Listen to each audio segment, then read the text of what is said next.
مایه حسرت کو از خاطر موسم من مایه حال و طاقت هر کونا ویت بیسم دل من دا مایه حسرت کو از خاطر موسم من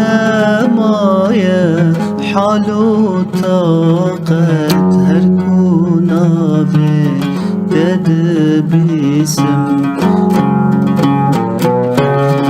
از باندکم دل کی شواد آخ عفرینا من آخ عفرینا من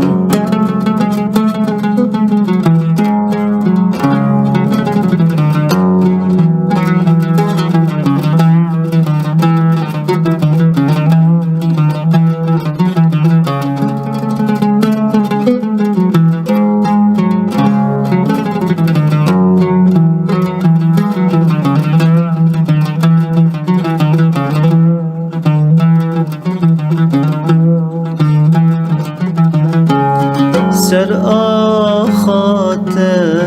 مزن بم از ناف بیبون و زیتون و رز سبب دنگ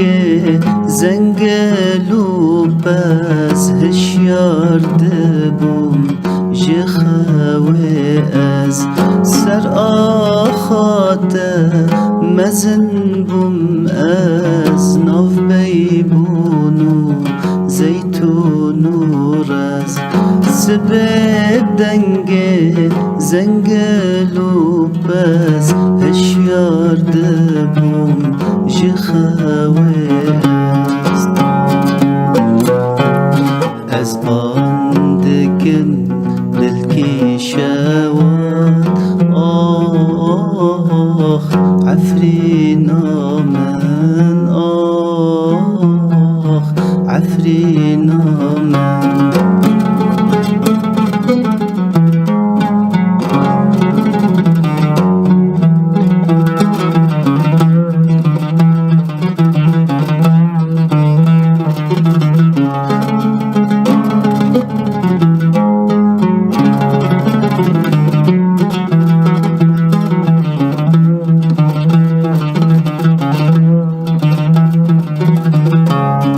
پشتی کو از جتا دور بم پریشان و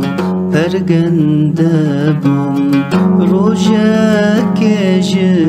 دلشانه بم هر تم از دل شکستی بم پشتی کو از جتا دور بم پریشان و پرگنده بم روژه کش دلشانه بم هر تم از دل شکستی